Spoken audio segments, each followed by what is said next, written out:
Hi, I'm Rich. And I'm Jimmy. And you're listening to Rich and Jimmy Watch a Film. Yes, you are, you lucky audiophiles. Listening and watching now. I know. It's really weird having a little camera just pointing at us. I always forget about it. I just start looking off into the middle distance because I forget that No. During that last episode, you were eyeballing that camera like you wanted to find its sweet spot. I haven't watched it yet. Yeah. I haven't watched it, so I'll have to go and check that out. Check me being all sultry. Oh, yeah. It is up on YouTube, our first episode, so it is worth a watch. Just if nothing else, you can see the palatial recording studio that we are sat in. Yes, yeah, in the big time, in my kitchen.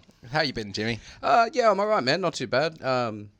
Mentally chuck the toys out the cop, but otherwise, yeah, pretty good. Oh. You may notice we're holding our microphones tonight, and we haven't got our usual. Actually, no, they wouldn't know this, would they? Well, if you watched the last one. If you watched the Star Wars one, yeah, I forgot the equipment tonight because my brain wasn't really there. So there we go. Yeah. And another great example of the sort of thing we would normally edit out of this episode. Yeah, and to be honest, we wouldn't even bring it up normally if we were just doing it audio only, but... No, and we certainly wouldn't mention that we were going to edit it out. Now we're just sitting here like a couple of cricket commentators. Yeah, lovely. Shall we watch a film tonight, Jimmy? I reckon we should. Yeah, I haven't asked you how you been though, buddy. How are you? I know you just don't give a shit. Not really, but no. Okay, yeah, fine, great. Forgetful, yeah. But otherwise pretty good. Yeah, well, I've got one set of headphones. So we're going to watch a movie tonight. We're going to watch a film called The Hitchhiker's Guide to the Galaxy. One of my personal favourites. It means quite a lot to me, bizarrely. I'm not really sure why, but it's one of those things that absolutely captivated me, and I adore it. And you haven't seen it. So. No. I know the all of like the cultural, not all of, but I know a few of the cultural references from it, and I do know from everything I've heard from people this is probably something I'd be into, but I've never gotten around to reading the book or watching the film. Well, let's break it down. What are the cultural references that you know about this? There is a guide to the galaxy. Clever. Okay. No, and the what is it? The spoiler alert here. The meaning of life is the number 42 or 24, one of the two. It's 42. It's 42. Yeah.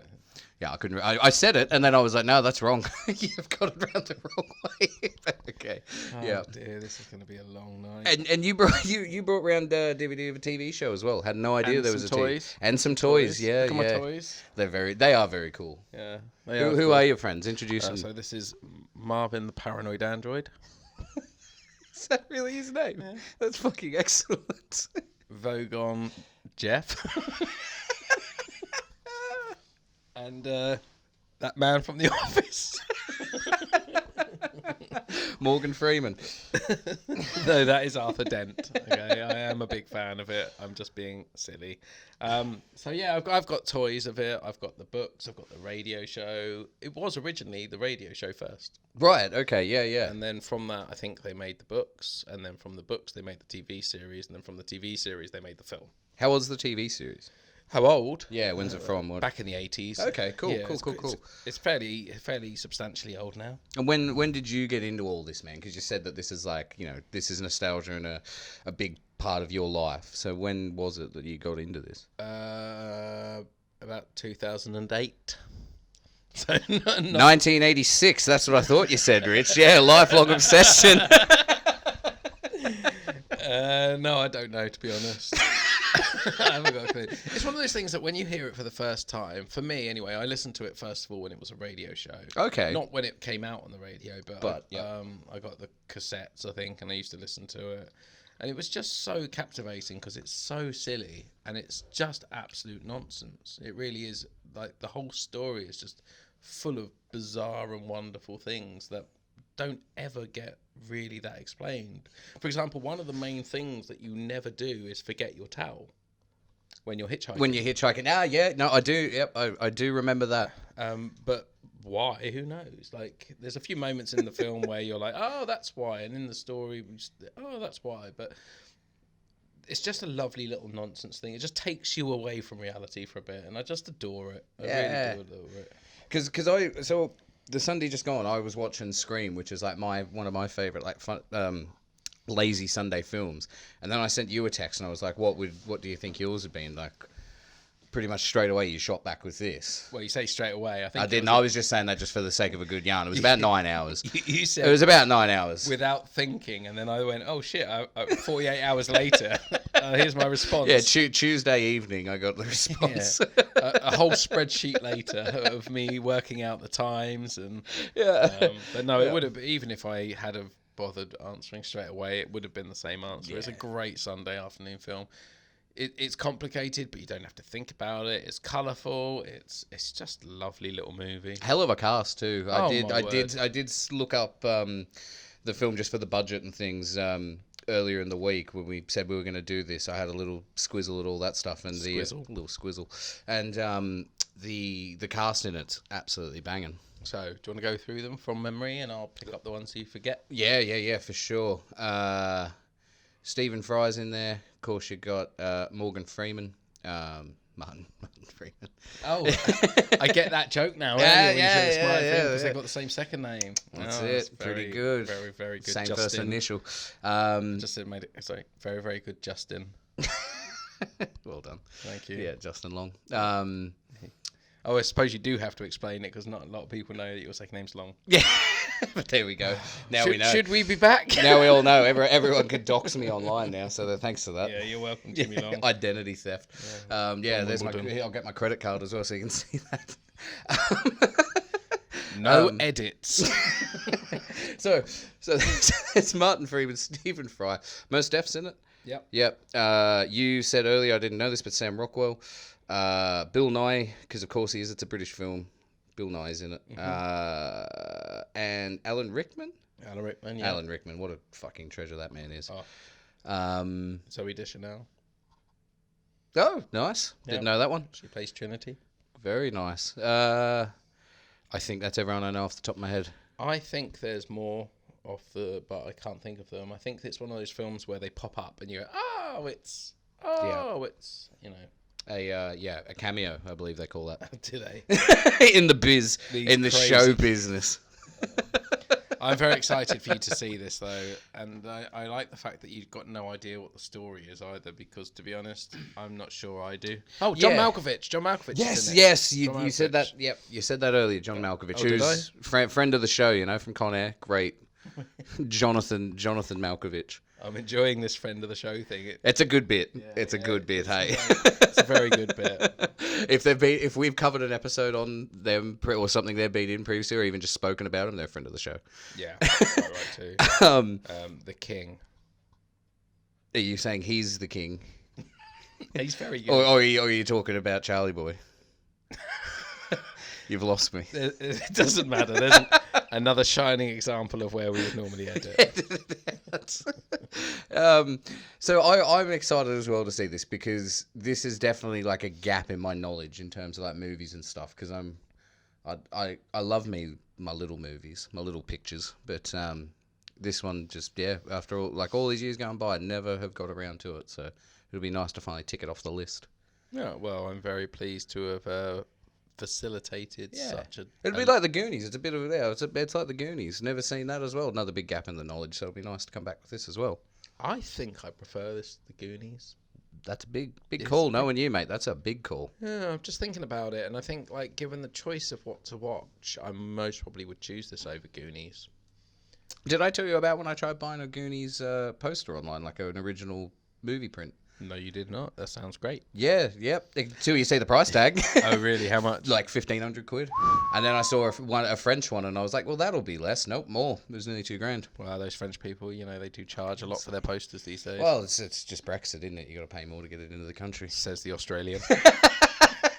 How much did you pay to get into the country? Mate, I lied on my financial forms coming in. I did not have the money I was meant to for my visa. Wow. But that's all gone now. I'm no longer on a visa or anything, so I'm here to stay. We own you now. You are ours. I've come back to the motherland. So, back to the film in question, Hitchhiker's Guide to the Galaxy. Spell Hitchhikers. No. HITCHHIKERS. Well done. Well done.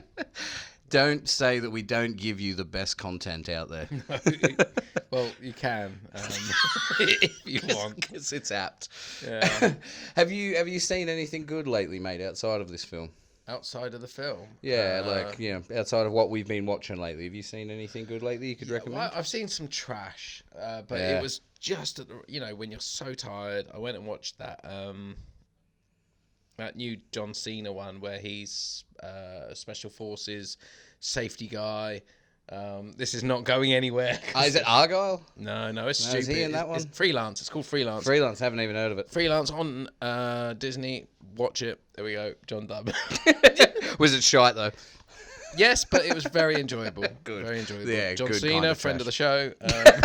There we go. Yeah. You can just never see him. You just never know where he is. I love the fact that this is one of my all-time favorite films, and you're like so bored at our conversation, you're bringing up other films. Oh, I just thought, jump around a bit, man. It's just like jazz, isn't it? We'll find it. Yes, fine. So, Jimmy, have you seen anything interesting recently? Yeah. There's Guillermo del Toro on Netflix, man. He's got a really good series called Cabinet of Curiosities. If anyone's into like 40-minute horror films, check that shit out. It's fucking brilliant. Absolutely brilliant. Well, there you Sam go. Rockwell's in it as well. Oh, No, he's not really. I knew he wasn't because he didn't say friend of the show. So, shall we go and watch it then? You want to talk? Yeah, I got time. You want to talk some more bollocks? Nah. No, you sure? This is going to be an interesting red hot take afterwards. It is. Yeah. I will, love it, hate it, whichever way it goes. I'll be letting you know. For the purposes of those of you that are continuing to just listen to this in an audio capacity, Jimmy just pointed at the camera. Yeah, letting you know. So depressed. Yeah. I mean, yeah. You and me both, buddy. You and me both. Right, we're going to go and enjoy the film now. So, So what? we're going to go and enjoy the film. So have a lovely time listening to the sound bites, and we'll see you on the other side. Unless the planet gets destroyed by aliens, otherwise we won't. By the Vogons. By the Vogons, yeah, by the Bogans. By these guys. By the Bogans. Bogans. Thanks, Jimmy. Many millions of years ago, a race of hyper-intelligent, pan-dimensional beings got so fed up with the constant bickering about the meaning of life that they commissioned two of their brightest and best to design and build a stupendous supercomputer to calculate the answer to life, the universe, and everything. Arthur, what if I told you I was from another planet? What the hell are those things? Attention, people of Earth. I regret to inform you that in order to make way for the new hyperspace express route, your planet has been scheduled for demolition. It's the guide. It's got everything you need to know to survive in the universe. Arthur, this is Zaphod Beeblebrox, president of the galaxy. The answer to the ultimate question of life, the universe, and everything is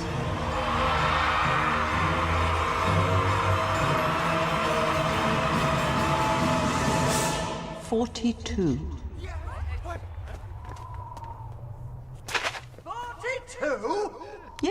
So we've just watched Hitchhiker's Guide to the Galaxy. Jimmy, it was your first experience of it. I'll let you lead with this one. Yeah, it was bullshit.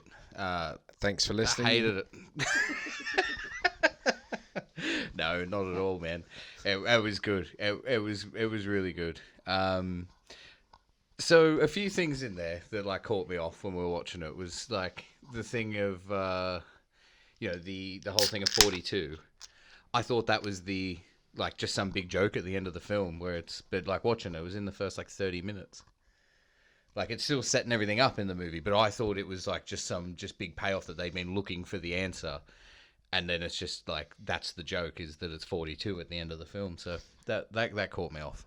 Well, I think it's become such a social, what's the phrase? Cultural? No. Yeah. What am I trying to say? You know, when it comes into society and everyone knows the reference, but it's social. Yeah, cultural. I can't think either. I Yeah, can't think of the words. Like, it's not like we need to talk, is No. it? It's not like this how this works. It's gonna really bug me now if I can't remember what that's called. I said it in the intro. I know I said it in the intro. Cultural touchstone. No, I wouldn't have used touchstone. I don't like that. What was that? That was our veggie box getting dropped off. Wow, look at that. This is just noises all the time in this place, eh? It's beautiful. Anyway, It's really good for recording in. I think your phone's buzzing now as well. We're doing really well with this. No, phone's not buzzing. I just made some notes because there were some things I didn't want to forget. Is that what you were doing? I thought you were bored. No. I was loving it. I was just making little notes. I didn't want to forget anything in this. Anyway, the 42 reference is something that is in. Definitely within culture. Oh, yeah. People know it. Everyone knows it. Whether they know. It's on your cool little shirt. Is it? And the shirt you're wearing is about 42, isn't it? The programming. Yes, it is. Yeah. It is. Yeah, my little T-shirt. My little T-shirt. It's not little. It's Thanks for that, Jimmy. Yeah, no worries. Anyway, what were you? Hit me with some of your big ass notes. Yeah, some of the notes. Just like so, Mos Def, awesome in it. Yeah, he's really strong. He's really good because like we were saying when we were watching it, like you asked me if I'd seen Be Kind Rewind, which I haven't. So yeah, probably do that one on the show. But I don't think I've ever seen him in anything. He was really fucking good. Like I know him as the rapper, but never seen him acting in anything. And he was fucking phenomenal. And he had me in stitches the whole way. But like one of his lines in there about like time is an illusion. And he's just like, especially lunchtime, just like downing a pint. Like I said to you, we were watching it. It's like I'm going to the pub at lunch at work. And if anyone says anything from HR, just hit them with that. Just like, well, that's the thing, isn't it? Like, what is time? That's what you need to do. Go into the meeting with HR as they're trying to fire you and be like, what is time? What is time? Lunchtime, pint time? Who's to say? Pint time. Pint time. Where does that come? Breakfast time, brunch time. It's a flat circle, man. Nice. So there's tons of good stuff like that. Like there's so many good little like philosophical things in there. Like when the whale's falling and it's like gain sentience. What was once a missile is now a whale with a sentient brain. It's just like whatever. Like and Bill Bailey doing the voice, who's just the fucking best. Thing is, I have watched that film so many times, and in my head, that's always been Eddie Izzard. Yeah. And yet I listened to it today, and of course it's Bill Bailey. And yet, if I was in a pub quiz, and they said, right, if you don't get this question right, you're going to lose all your money. I would be so confident that it was Eddie Izzard. And I was thinking, like, they re-released the radio show, and I'm sure Eddie Izzard is involved somehow. So I'm going to look into that. Yeah. Okay. Yeah, he's been involved somewhere. But yeah, so like there's that, and then like Bill. The other Bill Nye, when he's like, they're scooting over Earth, and he's saying, he's like, look, the chances of you like even coming remotely close to figuring out, like any of us figuring out what the fuck's going on, it's so like slim and infinite. It's never gonna happen. So just fucking hang on and just like keep yourself busy. And he's like, what did he say? He was like, I'd rather be happy than right any day of the week. That's a lovely little like just philosophical line that. There's so many good bits in there. And they're all just little quips. It's like 2 sentences, these little just like nuggets of wisdom. There are some lovely little moments, like I pointed out to you about when John Malkovich's character goes up onto the table and he gets all these mechanical legs coming down and really creepily walks across the table. And yet for some reason they've animated one of them to be slightly gammy out the back. Yeah. Just dragging along. And the bit with the carts where they get in the cart to go and see the planet making factory. And then as one leaves, the next one comes around and goes, as if it's like a theme park. It's so cheap. Like they're in a planet making factory, but that's so cheap. And like and like with John Malkovich, his character as well is just amazing. Like in his church, all about like the Great Sneeze.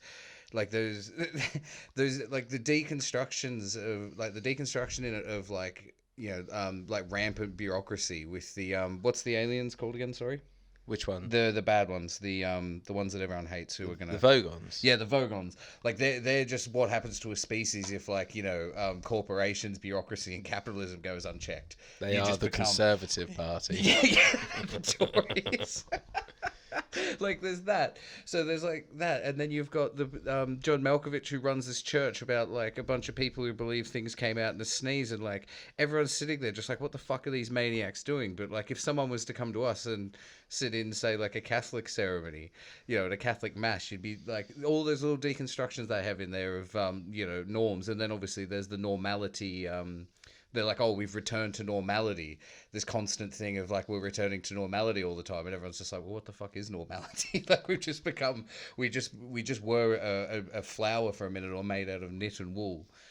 You know what I mean? Like it's fantastic. All these little deconstructions they have throughout it are just brilliant. So, I mean, I've read all of the books many, many times, and I think this is a film that, what I like is they didn't make book one, and then they thought, oh, we can make a franchise out of this. They just kind of made, if it doesn't really follow the story that much of the books. They kind of took all the information from the books, a little bit of this, and just made a film out of it. Yeah. Just and it's like it is a pretty not the bones of the story are fairly classic in the way of, you know, like there's the romance going on, and then the whole thing of, you know, trying to get back home. Where is home now? Like, I think the die-hard Hitchhikers fan could argue that it's a terrible film, in the respect that if you take like Harry Potter's, where they've taken the book and then they've precisely made it. I know people could argue that isn't the case, but yeah. I think with the Hitchhikers, you just have to love being immersed in nonsense and the characters, because the story is mad big, mad big, just like space. Mad big, just like space. But like I said to you, when the thermonuclear warhead gets turned into a pot of petunias, and then the last thing that went through its mind is, oh, not again. In the books, it explains that in such detail as to why they keep why they think, oh no, not again. But I'm not going to try and explain it to you. Yeah, I'll just look it up. Yeah, but read the books; they're fantastic. Oh, yeah, okay. To be fair, man, I've got a pile of books next to my bed that I just need to just get like crack on with. Hey, I don't need another 5. Colouring books don't count, Jimmy. What about the pop-up ones? Well, it depends what's popping up. Good stuff. Well done. Thank you very much. Right, let's get back to your little notes. It's honestly, I just made so many notes of just about like their escalation of things, like the deconstruction of stuff, but then also like the escalation, like that shot at the beginning when the spaceships turn up to blow up Earth.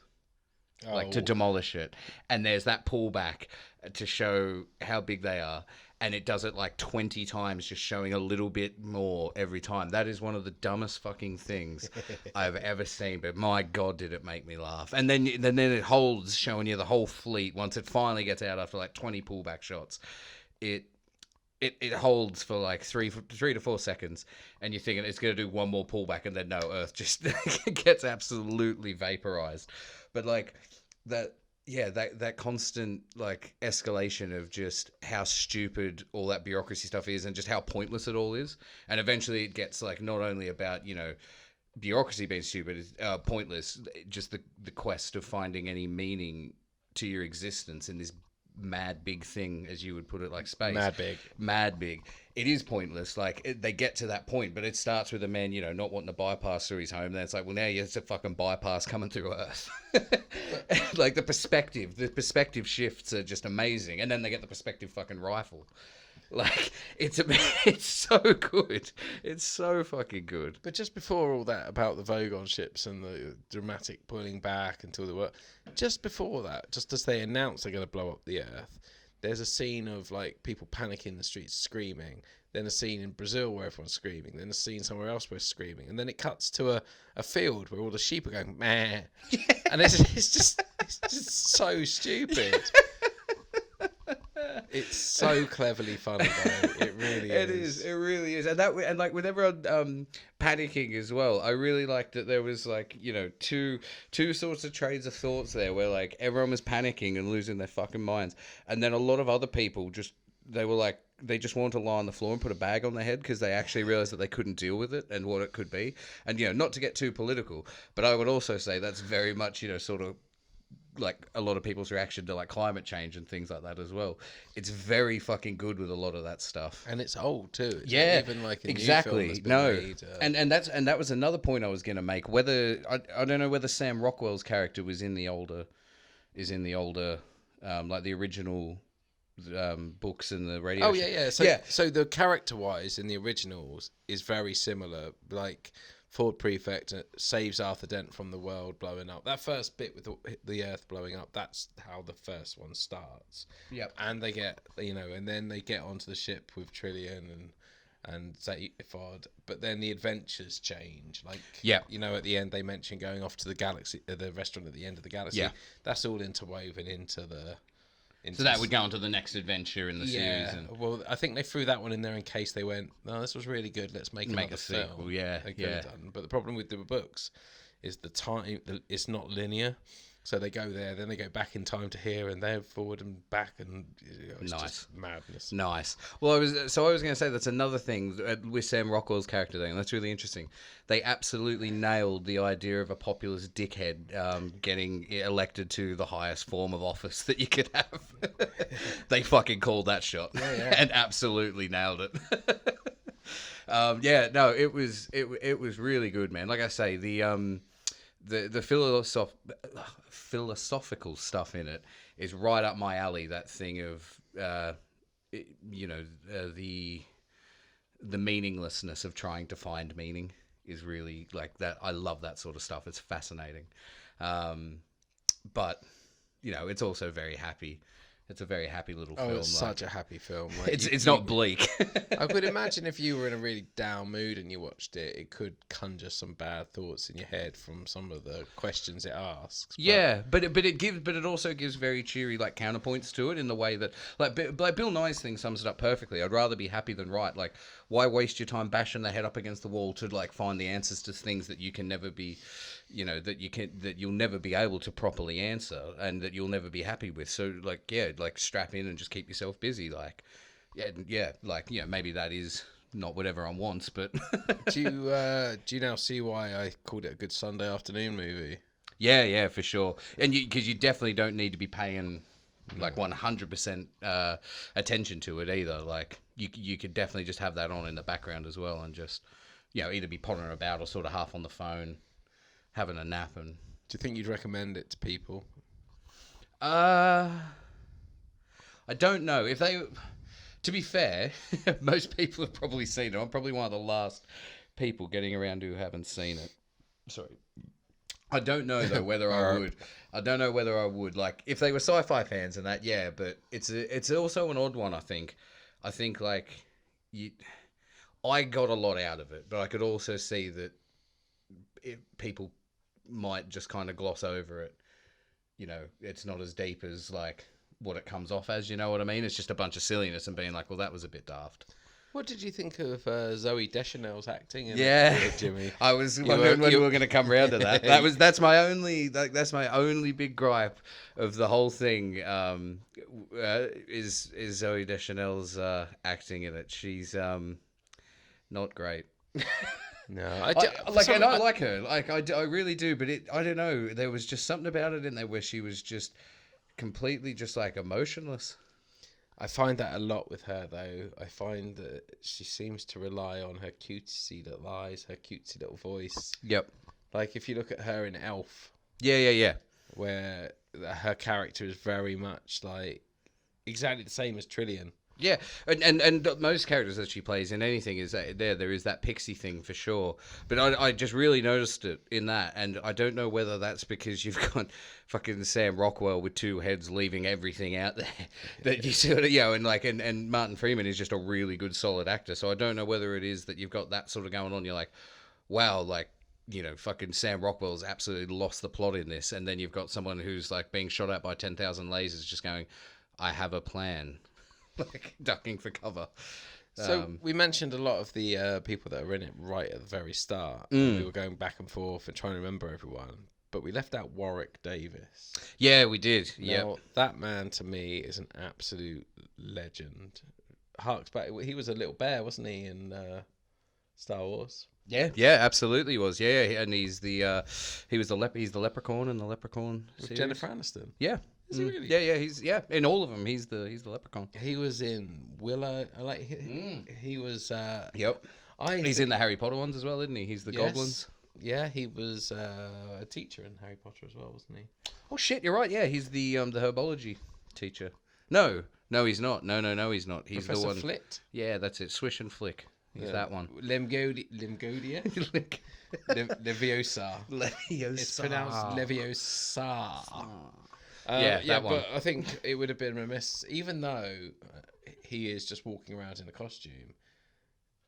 There's still a talent to creating that character because he's playing a depressed robot. Yeah, it has to have depressed physicality, like which it does. It's got the hunch, like obviously it has a huge head, which is like, and he says my brain's the shape of a planet, but he's literally walking around like the world is on his shoulders all the time. Like, you are exactly right with that. Because I alluded to the depressed thing at the start, and then because you hadn't seen it, you didn't get the reference when I went, I'm so depressed. Yes. And like you looked at me as if to go like, all right, that's weird. And then you went like, I'm depressed as well, but I was referencing the film. Yeah, so was I. There's the line where the other person says, I'm really depressed as well.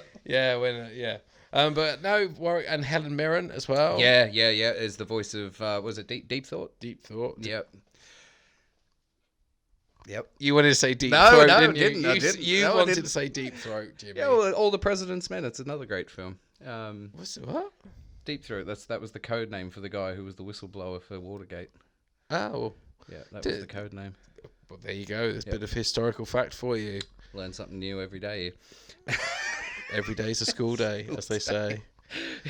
That's right. Well, I'm glad it was a very positive experience for you, Jimmy. I would have hated for you to have watched that. No, film. and I can see as well. Like we were saying that, I was watching it. And I was like, I wonder whether that was kind of sort of twisted into a joke in The Simpsons or whatever. But like watching it, I could see, and obviously.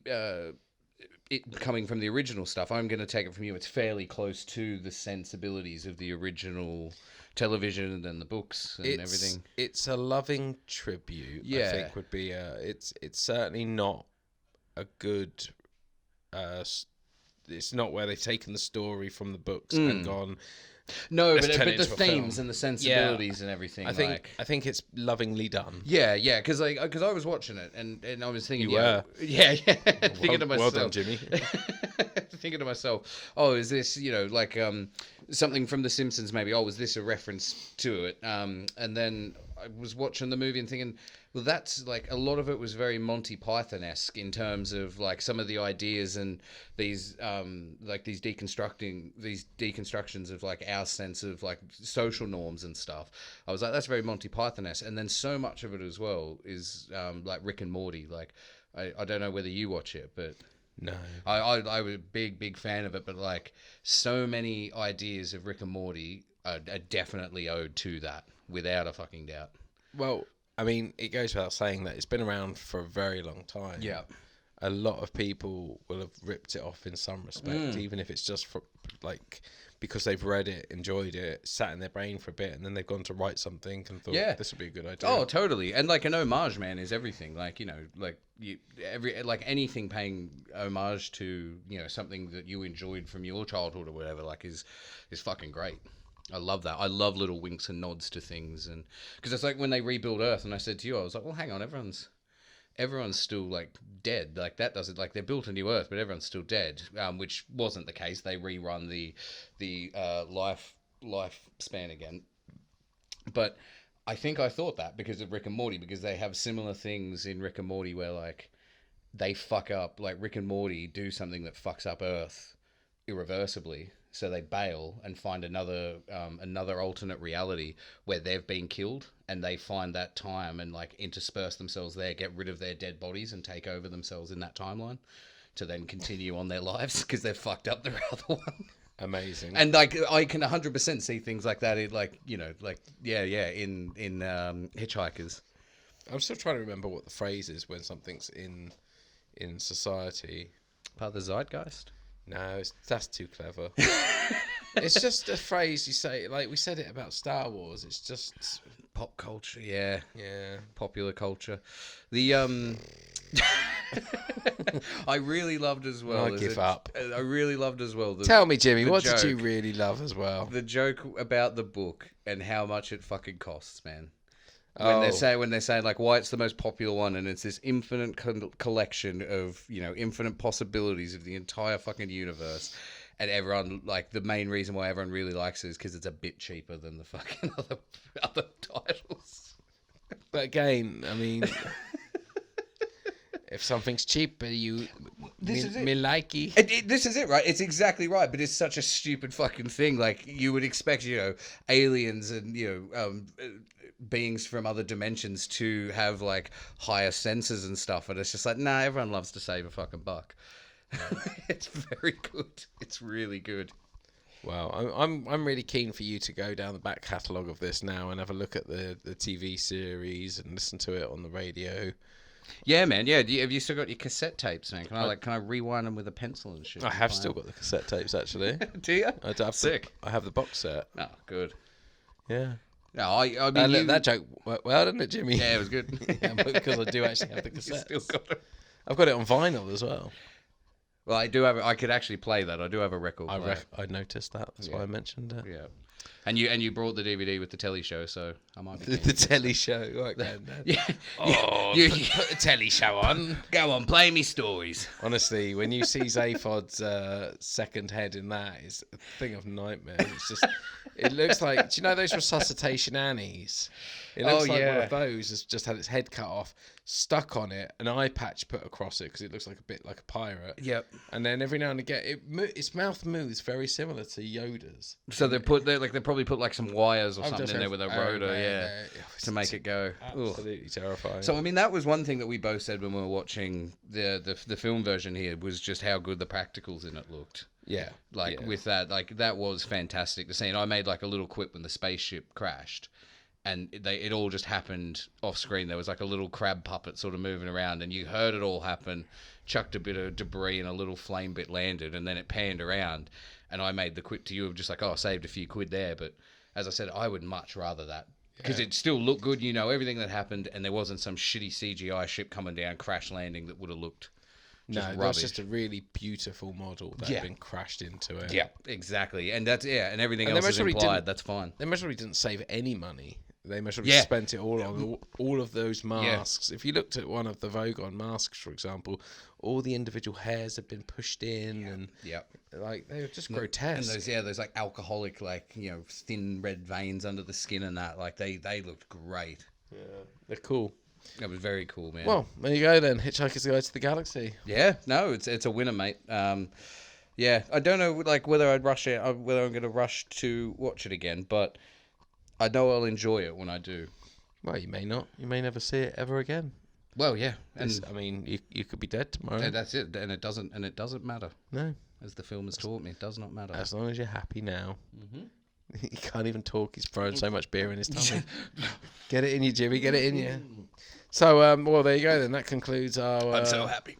Our episode on the Hitchhiker's Guide to the Galaxy. That's all we have to say. I reckon. I literally I have nothing else to say now.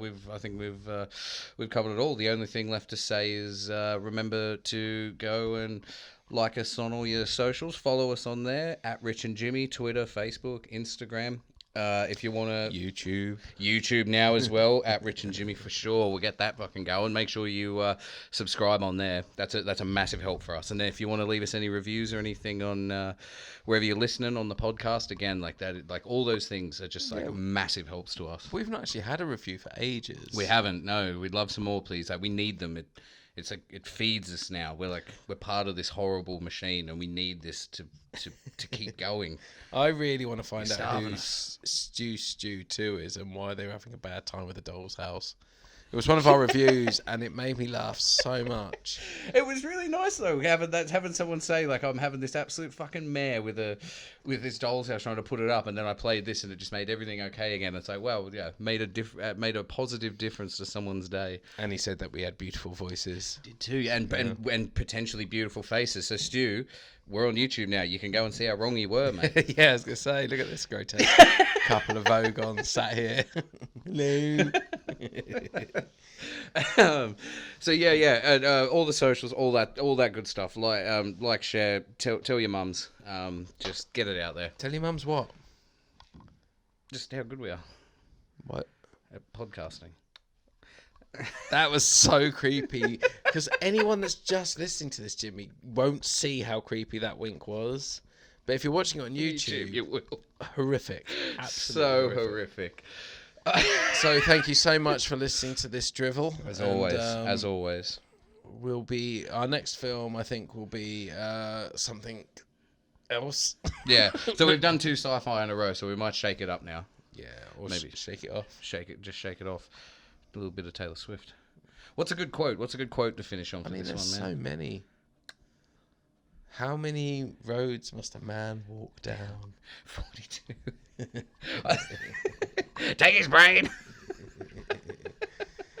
Oh, I don't know about the quotes because the thing is, there's so many funny moments. There's so many sort of quite touching things. I don't know. That's not a presidential kidnapping form. Those are blue. Yeah, that is a quote from that film, Jimmy. It tickled me, that one. Yeah. It tickled me. I don't know. Let's just say, don't panic. Yeah, perfect. Well, fuck, man. Good one. Thank you very much. That's right. Then that is genuine good advice. Yeah, don't panic. Don't panic. Enjoy life. Yeah. I'd rather be happy than right. Oh my God, that film is amazing. Yeah, it's pretty good, man. It makes you feel pretty happy, to be fair. And don't forget to stick a fish in your ear. Right, thank you so much. Bye-bye. Bye-bye now. Ta-ta. Bye-bye.